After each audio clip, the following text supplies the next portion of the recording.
PR পদ্ধতি দেশের পক্ষে উপযুক্ত নয়। বিএনপির বিজয় ঠেকাতে ষড়যন্ত্র চলছে। জন্মাষ্টমীর অনুষ্ঠানে তারেক রহমান। অবাধ, সুষ্ঠু এবং নিরপেক্ষ নির্বাচনে ভোট দেবার সুযোগ পেলে জনগণ বিএনপিকে রাষ্ট্র পরিচালনার দায়িত্ব দিতে পারে। জামায়াতের দাবি মেনে নির্বাচনে যেতে হবে সরকারকে, বললেন হামিদুর রহমান। অনিয়ম বন্ধে পিআর বিকল্প নেই। পিআর ছাড়া যাবো কিনা এটা যদি প্রশ্ন আমরা সামনে আনি, তাহলে এখানে আমাদের বক্তব্য স্পষ্ট, এটা একটা বেটার পদ্ধতি। ডাকসু নির্বাচনে প্রাথমিক প্রার্থীর তালিকা প্রকাশে সময় নিচ্ছে কর্তৃপক্ষ। ডাকসু নির্বাচনে সেনাবাহিনীর স্ট্রাইকিং ফোর্স চায় প্রশাসন। এনবিআরকে 2 ভাগ করে জারি করা অধ্যাদেশের সংশোধনী অনুমোদন। সোমবার কক্সবাজারে যাবেন প্রধান উপদেষ্টা। 21 অগস্ট গ্রেনেড হামলা মামলায় আপিলের রায় 4 সেপ্টেম্বর। মরদেহ পোড়ানোর মামলার সাক্ষ্য গ্রহণ শুরু 14 সেপ্টেম্বর।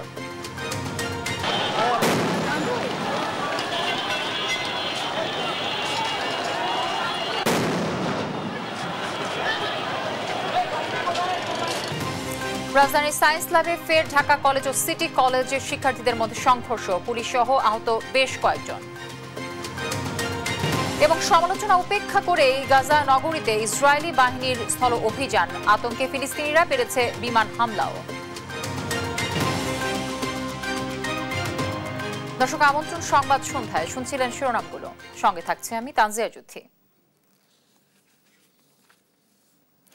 পিআর পদ্ধতিতে নির্বাচনের জন্য দেশ এখনো উপযোগী নয়। প্রস্তাবিত পিআর পদ্ধতিতে জনগণের তার প্রতিনিধিকে জানার সুযোগ নেই বলে মন্তব্য করেছেন বিএনপির ভারপ্রাপ্ত চেয়ারম্যান তারেক রহমান। বৃহস্পতিবার রাজধানীর ইঞ্জিনিয়ার্স ইনস্টিটিউট মিলনায়তনে জন্মাষ্টমী উপলক্ষে শুভেচ্ছা বিনিময় ও আলোচনা সভায় ভার্চুয়ালি যোগ দিয়ে কথা বলেন তিনি। এ সময় তিনি আরও বলেন, জনগণের নির্বাচিত প্রতিনিধি দিয়ে সরকার গঠন না হওয়া পর্যন্ত দেশ ঝুঁকিমুক্ত নয়। বিএনপির বিজয় ঠেকাতে স্বৈরাচার অপরাধ রাজনীতি চালু করেছিল।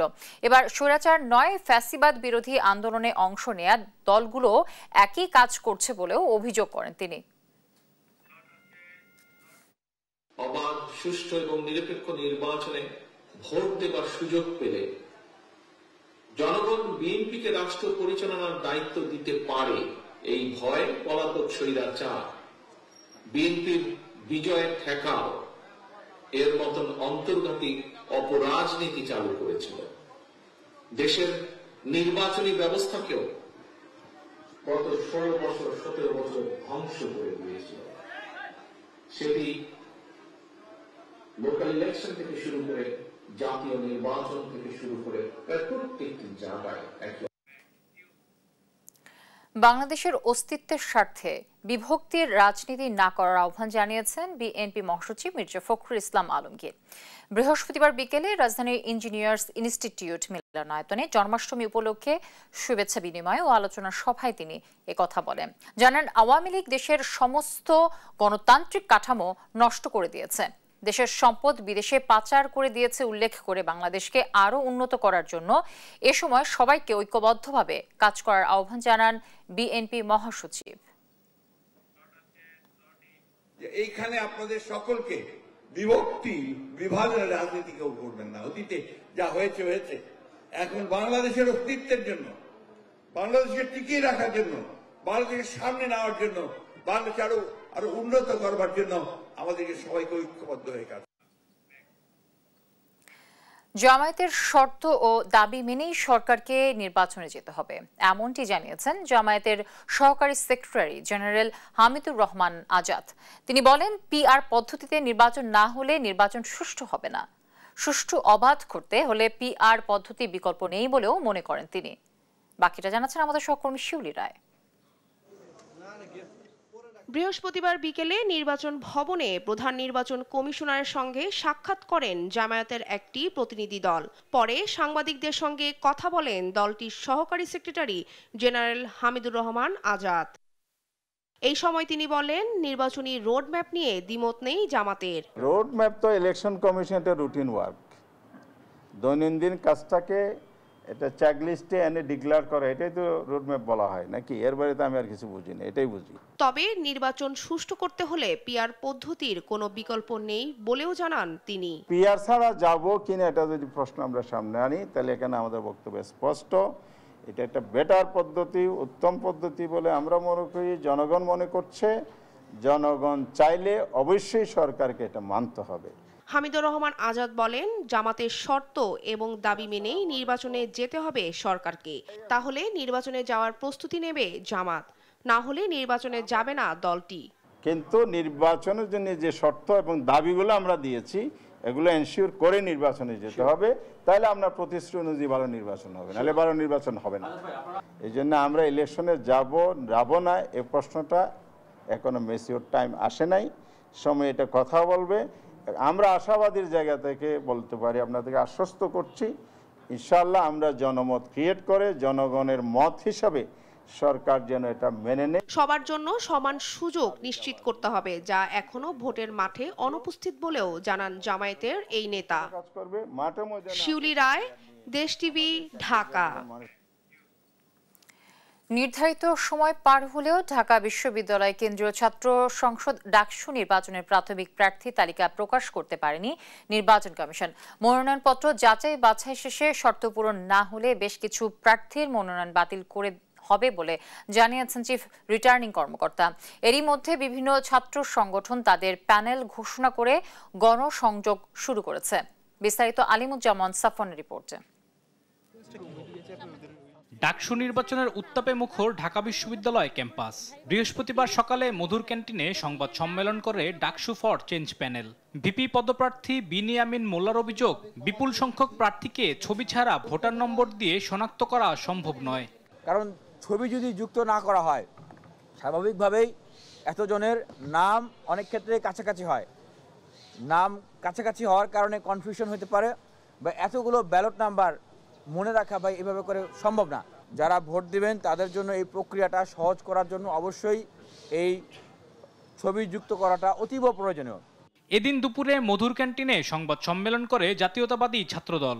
ভিপি পদপ্রার্থী আবিদ জানান, অভ্যন্তরীণ ভোটাভুটির মাধ্যমে গণতান্ত্রিক পন্থায় প্যানেল চূড়ান্ত করা হয়েছে, যা ডাকসুর ইতিহাসে বিরল। নির্বাচিত হলে গণরুম ও গেস্টরুম সংস্কৃতি বিলুপ্ত করার প্রতিশ্রুতি দেন এই প্যানেলের নেতারা। আমাদের যারা সংগঠনের প্রেসিডেন্ট সেক্রেটারি যারা আছেন, তারা কিন্তু ইচ্ছা করলেই ভিপিজিএস জিএস হতে পারতেন, কিন্তু তারা বর্তমান পরিবেশ পরিস্থিতি এবং ঢাকা বিশ্ববিদ্যালয়ের শিক্ষার্থীদের চাহিদা অনুযায়ী তারা তাদের জায়গা ছেড়ে দিয়ে তাদের নিজেদের মধ্যে একটি নির্বাচন প্রক্রিয়া সম্পন্ন করে তারা তাদের জুনিয়রদেরকে সামনে এনেছেন এবং শিক্ষার্থীদেরকে নেতৃত্ব দেওয়ার জন্য সেই সুযোগ তারা করে দিয়েছেন, যার কারণে বাংলাদেশ জাতীয়তাবাদী ছাত্রদলের প্যানেলটা অন্যান্য সকল সংগঠনের প্যানেল থেকে সম্পূর্ণ আলাদা।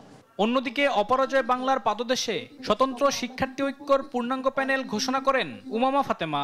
জানান, সম্পূর্ণ অরাজনৈতিক শিক্ষার্থীদের নিয়ে গঠিত হয়েছে এই প্যানেল। নানান পথ পেরিয়ে আজকে 2025 সালের 21শে আগস্ট আমি ঢাকা বিশ্ববিদ্যালয়ের কেন্দ্রীয় ছাত্র সংসদের একটি প্যানেলের ভিপি হিসেবে নিজেকে আত্মপ্রকাশ করলাম। ক্যাম্পাসের গতিমুখ কোন দিকে যাবে সেটা শিক্ষার্থীরা নির্ধারণ করবে, কোনো ছাত্র রাজনৈতিক সংগঠন নির্ধারণ করবে না, কোনো সাদা দল নীল দল নির্ধারণ করবে না। 9 সেপ্টেম্বর ডাকসু নির্বাচন অনুষ্ঠিত হওয়ার কথা উল্লেখ করে প্রার্থীদের আচরণবিধি মেনে চলতে নোটিশ জারি করেছে বিশ্ববিদ্যালয় প্রশাসন। আলিমুজ্জামান সাফওয়ান, দেশ টিভি, ঢাকা। ডাকসু নির্বাচনে মনোনয়নপত্র সংগ্রহ ও জমার কার্যক্রম শেষ হয়েছে। কেন্দ্রীয় সংসদের জন্য মনোনয়ন কিনেছেন 299 জন আর জমা পড়েছে 273টি। হল সংসদের জন্য সংগ্রহ করা 514টি মনোনয়নের মধ্যে জমা পড়েছে 467টি। বিশ্ববিদ্যালয় প্রশাসন সুষ্ঠু নির্বাচনের লক্ষ্যে সেনাবাহিনীর স্ট্রাইকিং ফোর্স রাখার কথা বললেও নির্বাচন সুষ্ঠু হওয়া নিয়ে শঙ্কা প্রকাশ করেছেন শিক্ষার্থীরা।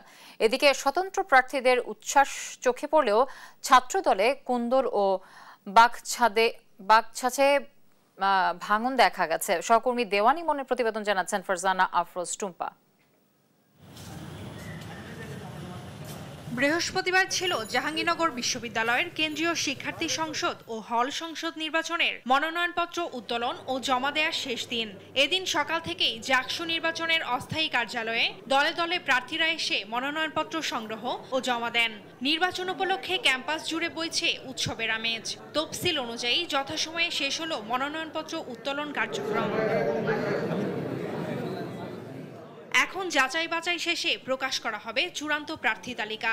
অন্যদিকে মনোনয়নপত্র সংগ্রহ শেষ হলেও এখন পর্যন্ত বিশ্ববিদ্যালয়ের কোনো ছাত্র সংসদই প্যানেল ঘোষণা করেনি। বিশ্ববিদ্যালয় প্রশাসন বলছে নির্বাচন সুষ্ঠুভাবে আয়োজন করতে রাখা হবে সেনাবাহিনী স্ট্রাইকিং ফোর্স। আর শিক্ষার্থীরা বলছেন নির্বাচন কমিশনের কথাতেই বোঝা যাচ্ছে নির্বাচন সুষ্ঠু হওয়া নিয়ে রয়েছে শঙ্কা। ক্যাম্পাসের যে নিরাপত্তা প্রয়োজন ছিল সেই নিরাপত্তার দায়িত্ব একমাত্র আমাদের প্রশাসনের। প্রশাসন যখন সেনাবাহিনীর কাছে নিরাপত্তা চেয়েছেন তখন আমরা ধরে নিচ্ছি প্রশাসন নিরাপত্তা দিতে ব্যর্থ বলেই সেই দাবিটা করেছেন। নির্বাচনী পরিবেশ নিয়ে আমাদের কিছু আশঙ্কা রয়েছে, কারণ প্রশাসন এখনও বহিরাগত প্রবেশ নিয়ন্ত্রণে সম্পূর্ণ ব্যর্থ হয়েছে। এটা কোনোভাবেই তারা ঠেকাতে পারছে না এবং আপনারা খোঁজখবর নিলে জানতে পারবেন যে ক্যাম্পাসে বিভিন্ন ধরনের অকারেন্স হচ্ছে প্রায়, সেগুলো নিয়ন্ত্রণে ক্যাম্পাস প্রশাসন একেবারেই ব্যর্থ। স্বতন্ত্রভাবে মনোনয়নপত্র জমা দেওয়া প্রার্থীদের মাঝে সবচেয়ে বেশি উচ্ছ্বাস দেখা গেছে। অন্যদিকে ছাত্রদলের অভ্যন্তরীণ কোন্দলের কারণে কারো কারো মনে চিন্তার ভাঁজ ফেলেছে। এছাড়া ভাঙন দেখা দিয়েছে বাংলাদেশ গণতান্ত্রিক ছাত্র সংসদে। সংগঠন থেকে পছন্দমতো পদ না পাওয়ায় পদত্যাগ করেছেন যুগ্ম আহ্বায়ক নাজমুল ইসলাম লিমন। স্বতন্ত্র প্রার্থী হিসেবে দাঁড়ানোর ঘোষণা দেন তিনি। গণতান্ত্রিক ছাত্র সংসদে কমিটি গঠন প্রক্রিয়া থেকে শুরু করে বা তাদের সাথে পথ চলা থেকে শুরু করে বারবার আমি বঞ্চিত হয়েছি। যে জাহাঙ্গীরনগর বিশ্ববিদ্যালয়ের শিক্ষার্থীদের প্রতি আস্থা রেখে আমি গণতান্ত্রিক ছাত্র সংসদে মূলত পদত্যাগ করেছি। ঝুঁকিমুক্ত একটি নির্বাচন করার জন্য সেনাবাহিনীর স্ট্রাইকিং ফোর্স রাখতে সেনাপ্রধান বরাবর আবেদন করা হয়েছে বলে জানান জাকসু নির্বাচন কমিশন সচিব AKM রাশিদুল আলম। নিরাপত্তার যে ঝুঁকিগুলো আছে সেগুলোকে ঝুঁকিমুক্ত একটি নির্বাচন করার জন্য আমরা বাংলাদেশ সেনাবাহিনী, দেশপ্রেমিক সেনাবাহিনীর সহযোগিতা বিশ্ববিদ্যালয় কর্তৃপক্ষ অনুরোধ করেছেন সেই সহযোগিতা পাওয়ার জন্য। দীর্ঘ 3 দশক পর আগামী 17 সেপ্টেম্বর অনুষ্ঠিত হতে যাচ্ছে 10ম জাকসু নির্বাচন, যেখানে ভোটাধিকার প্রয়োগ করবেন 11,919 শিক্ষার্থী। ফারজানা আফরোজ টুম্পা, নিউজ ডেস্ক, দেশ টিভি। রোহিঙ্গা বিষয়ে আন্তর্জাতিক সম্মেলনে যোগ দিতে আগামী 25 অগস্ট কক্সবাজার যাবেন প্রধান উপদেষ্টা প্রফেসর মোহাম্মদ ইউনূস। বৃহস্পতিবার দুপুরে রাজধানীর ফরেন সার্ভিস একাডেমিতে সংবাদ সম্মেলনে এ তথ্য জানান প্রধান উপদেষ্টার প্রেস সচিব শফিকুল আলম। এছাড়াও NBRকে দুভাগ করে জারি করা অধ্যাদেশের সংশোধনীর অনুমোদন দিয়েছে অন্তর্বর্তী সরকারের উপদেষ্টা পরিষদ। এখন থেকে কূটনৈতিক পাসপোর্টধারীরা ভিসা ছাড়াই পাকিস্তান ভ্রমণ করতে পারবেন বলেও জানানো হয়। সাদ আহমেদের রিপোর্টে আমরা বাকিটা জানব। ফরেন সার্ভিস একাডেমিতে উপদেষ্টা পরিষদের বৈঠক বিষয় তুলে ধরতে সংবাদ সম্মেলন করে প্রধান উপদেষ্টার প্রেস উইং। এই সময় প্রেস সচিব শফিকুল আলম জানান আগামী 25 আগস্ট কক্সবাজার যাবেন প্রধান উপদেষ্টা অধ্যাপক ডক্টর মোহাম্মদ ইউনূস।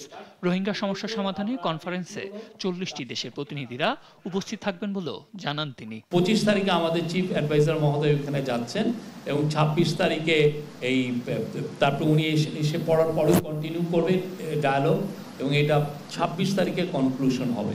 NBRকে দুভাগ করে জারি করা অধ্যাদেশ সংশোধনীর অনুমোদন দিয়েছে অন্তর্বর্তী সরকারের উপদেষ্টা পরিষদ। খুব শিগগিরই প্রজ্ঞাপন জারি হবে বলেও জানানো হয়। ল অ্যামেন্ডমেন্ট হয়েছে, যে লটা হচ্ছে রাজস্ব নীতি ও রাজস্ব ব্যবস্থাপনা উইদিন ব্র্যাকেট সংশোধন অধ্যাদেশ 2025 এর নীতিগত ও চূড়ান্ত অনুমোদন হয়েছে। এছাড়াও পাকিস্তান সরকারের সঙ্গে ভিসা অব্যাহতি চুক্তির কথা জানান প্রেস সচিব, যার আওতায় দুই দেশের কূটনীতিক ও সরকারের কর্মকর্তারা বিনা ভিসায় দেশ দুটি সফর করতে পারবেন। ডিপ্লোম্যাটিক এবং অফিসিয়াল পাসপোর্ট যারা ধারণ করেন তাদের জন্য চুক্তিটা হচ্ছে 5 বছরের জন্য। আওয়ামী লীগ সরকারের আমলে পাচার হওয়া 40,000 কোটি টাকা ফেরত আনতে বাংলাদেশ ব্যাংক থেকে শুরু করে ইন্টারন্যাশনাল অর্গানাইজেশন সহ দেশীয় বিভিন্ন সংস্থার কাজ করছে বলেও জানান প্রেস সচিব শফিকুল আলম। অন্তর্বর্তীকালীন সাদ আহমেদ, দেশ টিভি, ঢাকা। ঢাকা বিশ্ববিদ্যালয় ক্যাম্পাসে আছেন সহকর্মী ইউসুফ ভুইয়া, আর সেখান থেকে সরাসরি যুক্ত হচ্ছেন তিনি আমার সাথে। ইউসুফ, ডাকসু নির্বাচনের প্রাথমিক প্রার্থী তালিকা প্রকাশে দেরি হওয়ার কারণ হিসেবে আসলে কি বলছে কর্তৃপক্ষ?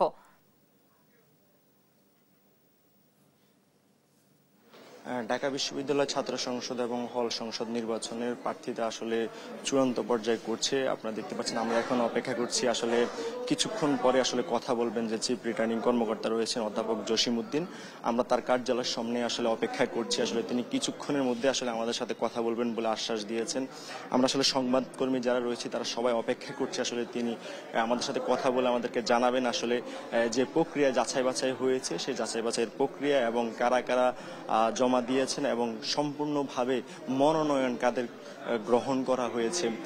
আপনাদেরকে আমরা যদি জানিয়ে রাখি, আসলে ঢাকা বিশ্ববিদ্যালয় ছাত্র সংসদ এবং হল সংসদ নির্বাচনের যে 28টি পদের বিপরীতে এবার 509টি মনোনয়নপত্র আসলে পড়েছে।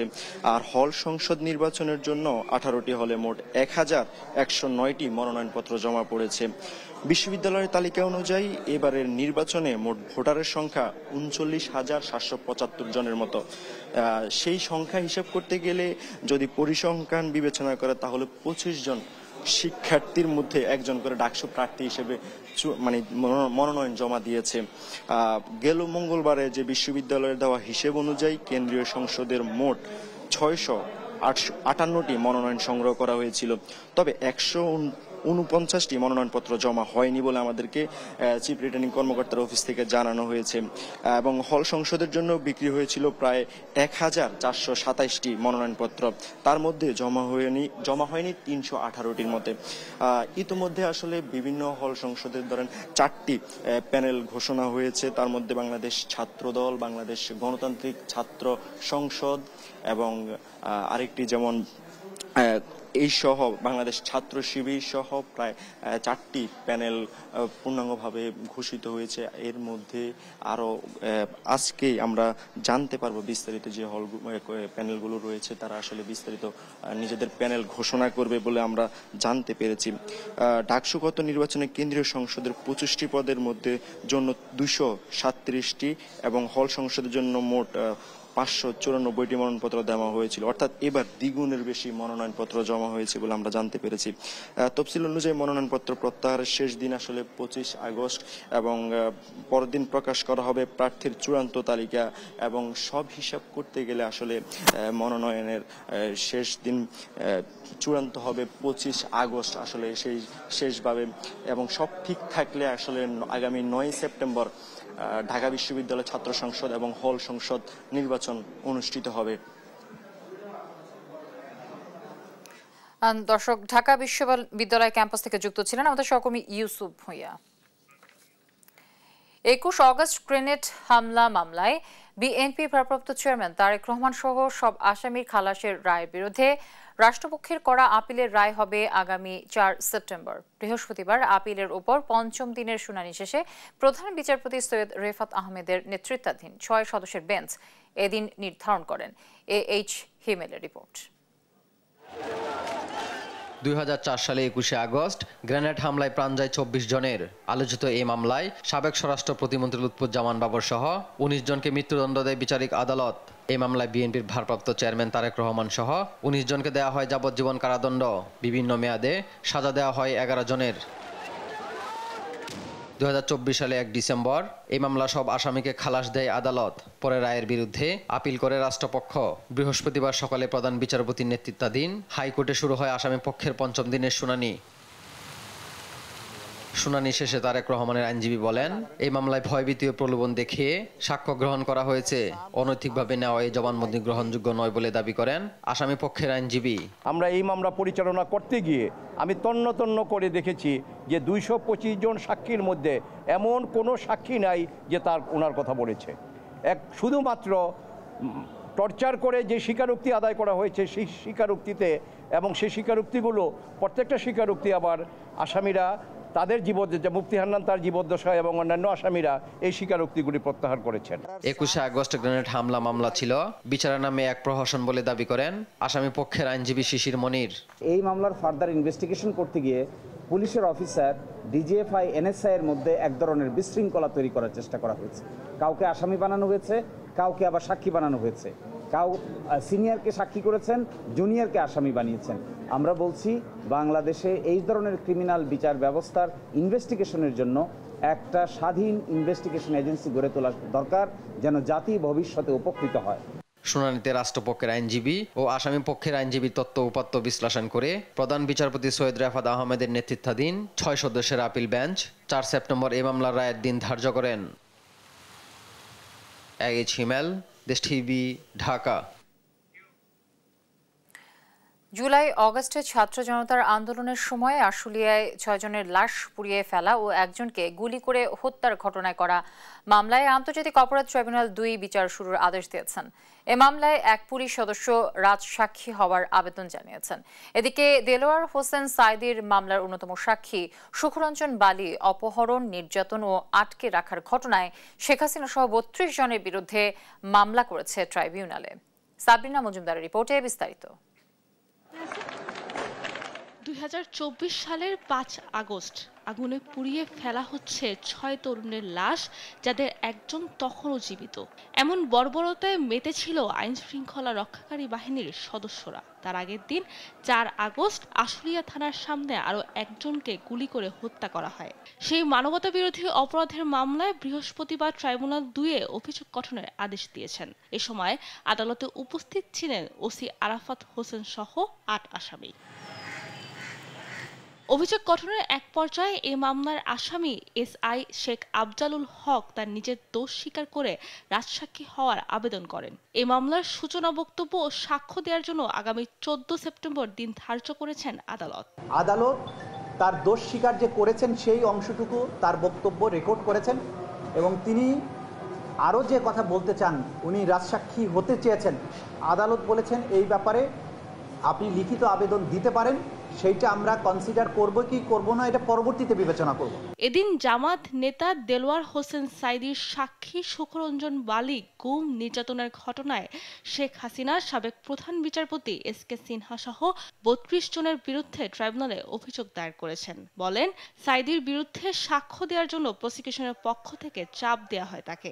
আমি আসছিলাম এই কোর্টে, তখন আমি অবহেলা হয়ে যাওয়ার পরে আমি খুব নির্যাতনের মুক্তিতে এখানে প্রশাসনরা নেওয়ার পরে মানে আমার নাক মুখ আটকাইয়া কোথায় নিয়ে গেছে নিজেই আমি জায়গার কথা আমি বলতে পারবো না। এদিকে 5 আগস্ট চাংখারপুলে 6 আন্দোলনকারীকে হত্যার ঘটনায় ট্রাইব্যুনাল 1 চলা মামলায় চতুর্থ দিনের মতো সাক্ষ্য গ্রহণ শেষ হয়েছে। পরবর্তী সাক্ষ্য গ্রহণ 3 ও 4 সেপ্টেম্বর। সাবরিনা মজুমদার, দেশ টিভি, ঢাকা। জুলাই অগস্ট গণহত্যার বিচারের দাবি এবং জাতিসংঘের প্রতিবেদনকে ঐতিহাসিক দলিল হিসেবে ঘোষণা করার নির্দেশ দিয়েছেন হাইকোর্ট। বৃহস্পতিবার বিচারপতি ফাহমিদা কাদের ও বিচারপতি মুবিনা আসাফের সমন্বয়ে গঠিত হাইকোর্ট বেঞ্চ এই নির্দেশ দেন। আদালত সংশ্লিষ্ট কর্তৃপক্ষকে আগামী 3 মাসের মধ্যে এটিকে জুলাই রেভলিউশন 2024 হিসেবে গেজেট নোটিফিকেশন জারি করারও নির্দেশ দিয়েছেন হাইকোর্ট। রিটকারী আইনজীবী মোহাম্মদ তানভীর আহমেদ জানান, আদালত জানতে চেয়েছেন কেন জুলাই অগস্ট গণ অভ্যুত্থানের সময় মানবাধিকার লঙ্ঘন সম্পর্কিত জাতিসংঘের ফ্যাক্ট ফাইন্ডিং প্রতিবেদনকে ঐতিহাসিক দলিল হিসেবে ঘোষণা করা হবে না। রুল যেটা ছিল যে হিস্ট্রিক্যাল রিপোর্ট, সেটাকে আজকে কোর্ট ঐতিহাসিক রিপোর্ট হিসেবে ঘোষণা করেছেন। সাথে সাথে আগামী 3 মাসের মধ্যে এই রিপোর্টটাকে জুলাই রেভলিউশন 2024 নামে গেজেট নোটিফিকেশন করে সংশ্লিষ্ট কর্তৃপক্ষকে নির্দেশনা। আপনারা দেখছেন সংবাদ সন্ধ্যা। সিলেটের কোম্পানিগঞ্জে সাদা পাথর লুটপাটের ঘটনার সত্যতা পাওয়ায় প্রকাশ্যে অনুসন্ধানের সুপারিশ করেছে দুর্নীতি দমন কমিশন দুদক। জড়িতদের বিরুদ্ধে নেওয়া হচ্ছে ব্যবস্থা। এদিকে ঋণের নামে 615 কোটি টাকার বেশি আত্মসাতের অভিযোগে নাসা গ্রুপের চেয়ারম্যান নজরুল ইসলাম মজুমদার সহ 30 জনের বিরুদ্ধে মামলা করেছে সংস্থাটি। ফজলে আদিত্যের রিপোর্ট।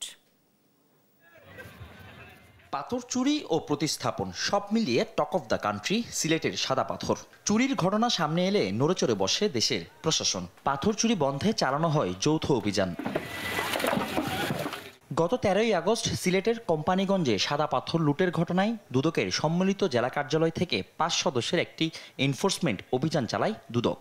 এর পরপরই সামাজিক যোগাযোগ মাধ্যমে ছড়িয়ে পড়ে পাথর চুরির সঙ্গে সংশ্লিষ্ট 42 জনের নামের তালিকা। তবে দুদক বলছে তালিকা ধরে নয়, এনফোর্সমেন্ট অভিযানের প্রতিবেদনের আলোকে সিদ্ধান্ত নেবে সংস্থাটি। সাদা পাথর লুটের ঘটনার সত্যতা পাওয়া গেছে এবং যারা যারা এর সাথে সম্পৃক্ত আছেন তাদের বিষয়ে প্রকাশ্য অনুসন্ধানের সুপারিশ করেই প্রতিবেদন দাখিল করা হয়েছে। এদিন ঋণের নামে 615 কোটি টাকার বেশি আত্মসাতের অভিযোগে নাসা গ্রুপের চেয়ারম্যান ও হাসিনা কন্যা পুতুলের ব্যবসায়িক পার্টনার নজরুল ইসলাম মজুমদার সহ 30 জনের বিরুদ্ধে মামলা করেছে দুদক। 615 কোটি টাকারও বেশি ঋণ প্রদান করে উক্ত অর্থ বিভিন্ন হিসাবে স্থানান্তরপূর্বক আত্মসাৎ এবং উক্ত আত্মসাৎকৃত অর্থ স্থানান্তর, রূপান্তর এবং হস্তান্তর করার অপরাধ অনুসন্ধানকালে প্রমাণিত হয়েছে। এদিকে নথি গায়েব করে বিভিন্ন ব্যবসায়িক প্রতিষ্ঠান ও ব্যক্তির 146 কোটি টাকার কর ফাঁকির সুযোগ করে দেওয়ার অপরাধে ঢাকা করাঞ্চল 5-এর কর কমিশনার আবু সাইদ মোহাম্মদ মুস্তাক সহ 3 কর্মকর্তার বিরুদ্ধে মামলার অনুমোদন দিয়েছে সংস্থাটি। ফজলে আদিত্য, দেশ টিভি, ঢাকা। রাজধানীর সায়েন্স ল্যাব এলাকায় ঢাকা কলেজ ও সিটি কলেজ শিক্ষার্থীদের মধ্যে আবারও ধাওয়া পাল্টা ধাওয়ার ঘটনা ঘটেছে। সকাল থেকে দফায় দফায় সংঘর্ষে জড়ায় দুপক্ষ। পরে সাউন্ড গ্রেনেড নিক্ষেপ ও লাঠি চার্জ করে পরিস্থিতি নিয়ন্ত্রণে আনে পুলিশ। 3 দিন আগে উদ্ভাস কোচিং সেন্টারে আইডি কার্ড নিয়ে এ 2 কলেজের শিক্ষার্থীদের দ্বন্দ্বের শুরু বলে জানিয়েছেন তারা। শাহাদাত নিশাদের রিপোর্ট। ফের সংঘর্ষে জড়ালো রাজধানীর ঢাকা কলেজ ও সিটি কলেজের শিক্ষার্থীরা। বৃহস্পতিবার সকাল থেকে দুপুর পর্যন্ত সায়েন্স ল্যাব এলাকায় 2 পক্ষের মধ্যে দফায় দফায় ধাওয়া পাল্টা ধাওয়ার ঘটনা ঘটে। এক পর্যায়ে পরিস্থিতি নিয়ন্ত্রণে লাঠিচার্জ ও সাউন্ড গ্রেনেড নিক্ষেপ করে পুলিশ। সিটি কলেজের শিক্ষার্থীদের দাবি, রাস্তায় বাস আটকিয়ে আইডি কার্ড চেক করে তাদের সহপাঠীদের মারধর করে ঢাকা কলেজ শিক্ষার্থীরা। নারায়ণগঞ্জ থেকে আসে, যাত্রাবাড়ি, ওদিক থেকে যারা আসে সবার বাসগুলো চেক করে ওদেরকে মেরে ধরে আইডি কার্ডগুলো রেখে দিচ্ছে। আমিও ছিলাম বাসে। ওদের একজন শিক্ষার্থী জানতো না এই ঝামেলা হয়েছে, তো ওই সাইড থেকে আসতেছিল, আসার সময় ডিসি প্লাপানে ধরে ওকে ছুরির আঘাত করছে। পরে ওকে আইনা হসপিটালে ভর্তি করা হয়েছে। ওকে একা পেয়ে ঢাকা কলেজ স্টুডেন্টরা মারে, এ নিয়ে একটা 2 কলেজের ভিতর আসলে একটা মনোমালিন্য সৃষ্টি হয়। আর ঢাকা কলেজের শিক্ষার্থীদের দাবি, তাদের উপর হামলার জবাব দিয়েছেন তারা। আজকে নাকি মোহাম্মদপুরে যে বাসটা ছিল আমার ঢাকা কলেজের, সে বাসে ওরা বাস ভাঙচুর করছে। তো আমার কথা হলো, ওরা এত ধৈর্য কেন, ওদের এত ক্ষমতা নাই কেন, ওরা বাস ভেঙে ভিতরে বসে থাকে। এটাই আমরা এখন ওরা মারামারি করতেছে, আমরা এসে নিয়ে যাইতেছি ভাই। এটা যদি আমরা না নিয়ে যাইতে আজকে মনে করি সিটি কলেজের কিন্তু অবস্থা খুবই খারাপ হয়ে যেত। সিটি কলেজের স্টুডেন্টরা বিভিন্ন ইট পার্কেল নিক্ষেপ করছে, তো এর পাল্টা ধাওয়া দিতে আমাদের ঢাকা কলেজের ইন্টারের ছাত্ররা তাদেরকে পাল্টা ধাওয়া দেয়। পুলিশ জানায় 3 দিন আগে উদ্ভাস কোচিং সেন্টারে এই 2 কলেজের শিক্ষার্থীদের মধ্যে আইডি কার্ড নিয়ে দ্বন্দ্বের শুরু। ওই ঘটনার জেরে সংঘর্ষে জড়ায় 2 পক্ষ। এই মুহূর্তে যান চলাচল স্বাভাবিক আছে, মানে চলতেছে। এখন আমাদের পুলিশও আমরা মাঝামাঝি অবস্থানে এসেছি, যেন ঢাকা কলেজ বা সিটি কলেজের কেউ যেন এদিকে না আসে, মুখোমুখি সংঘর্ষ যেন না হয়। তখন মুখোমুখি সংঘর্ষ হলে একটা অঘটন হওয়ার সম্ভাবনা থাকে। এই ঘটনায় আহত কয়েকজনকে হাসপাতালে চিকিৎসা দেওয়া হয়েছে। বর্তমানে পরিস্থিতি স্বাভাবিক আছে বলে জানিয়েছে পুলিশ। শাহাদাত নিশাদ, দেশ টিভি, ঢাকা।